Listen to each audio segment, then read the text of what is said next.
Good morning! Good morning everyone! Welcome back sa aking channel. Salamat po sa lahat ng nanood. Ngayon ko lang po talaga nabasa lahat ng inyong mga comments.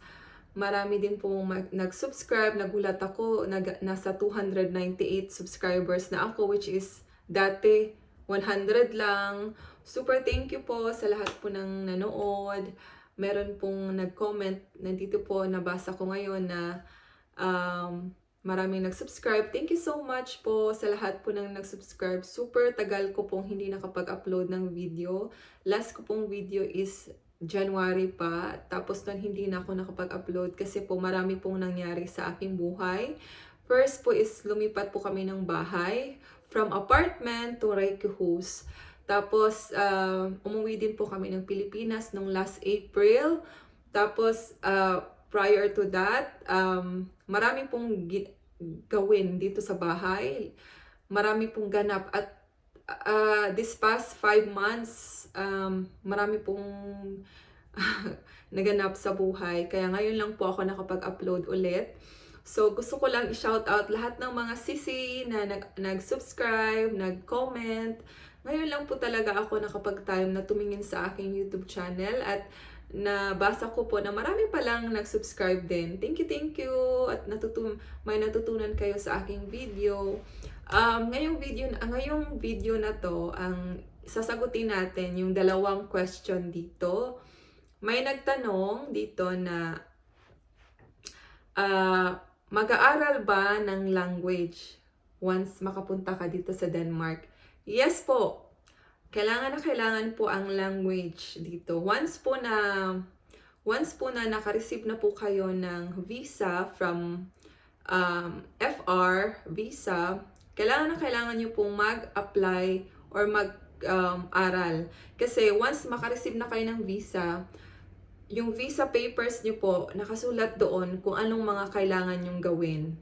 Kailangan nyo mag-aral, kailangan nyo sumunod sa rules and regulations sa Denmark, kailangan nyo mag-integrate, kailangan nyo matutunan yung culture dito. So one po is, yes, mag-aral po kayo ng language. Ayan po ay free. For 5 years, within 5 years, kailangan nyo pong tapusin yung language. Kasi after 5 years, meron na po siyang bayad. So, at least 2 years, matatapos nyo na po yung language. Kung masipag po kayo, hindi nyo po siya puputulin, matatapos nyo po within 2 years lang. At which is good. Super ganda po talaga na matapos nyo agad yung language para yun po yung way para makahanap kayo ng magandang trabaho.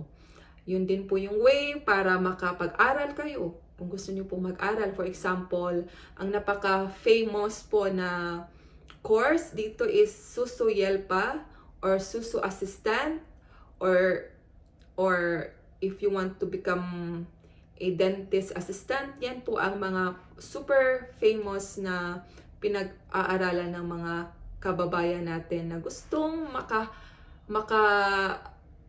makahanap ng magandang trabaho is mag-aral.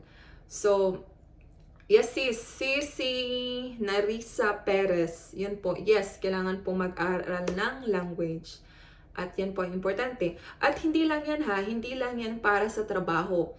Kailangan mo din yan in the future. Bakit? Kasi once mag-apply ka na ng permanent residency, one of the requirements is finishing your language school, either PD2 or PD3. So, number 1 po yan. Kaya, yes po, Ma'am Nerissa, kailangan po ng language. At meron din namang question dito din isa. Sis, how to work in common healthcare or home care? Question po ni Miss Rowena. It was commented 2 months ago. I don't know if manood ka pa po or Miss Rowena, but yes, i-share ko po yung aking small knowledge about how to apply in a common home care. I had an experience po na nag-apply po ako or nag-work po ako sa isang home care dito sa Denmark. Yun lang po ay 3 months. I think na kwento ko din po yan sa aking last video. Paano po mag-apply? Is simpleng-simple.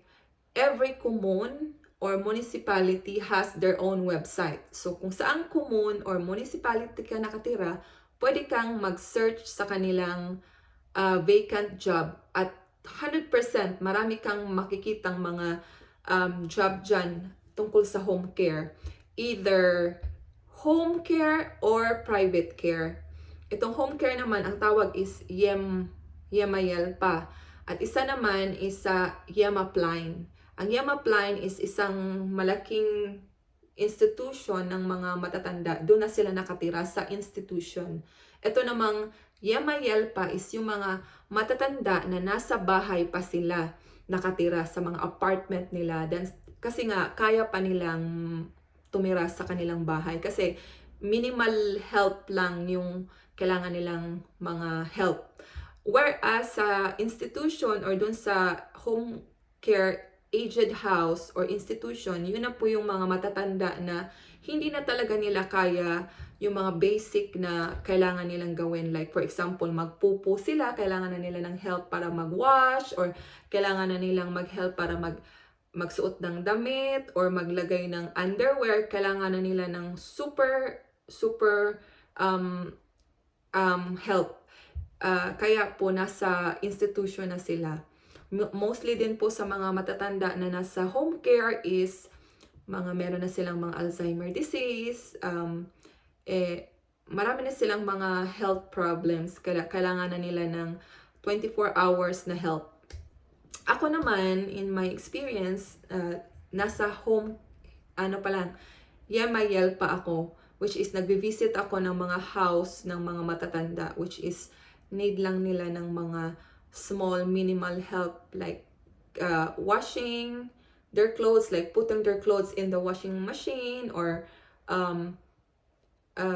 making them lunch or putting them socks or throwing out their garbage. Yung mga minimal help lang. Yun po yung aking naging experience. As yes po, pwede po kayo mag-apply kahit po wala kayong education.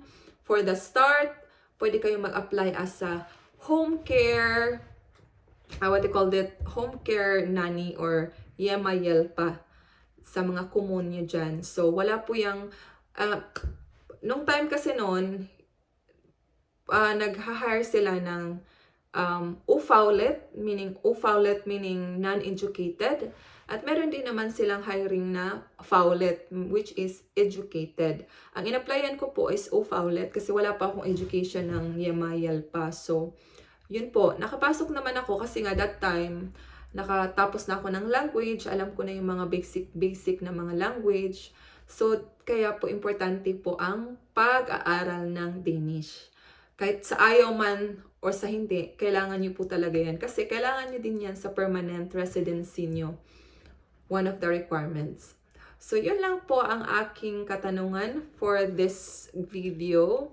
Actually, marami pang tanong, but I'm gonna answer that on the next video. Kasi gusto ko lang na ma-short lang yung ating video para hindi kayo ma-bored.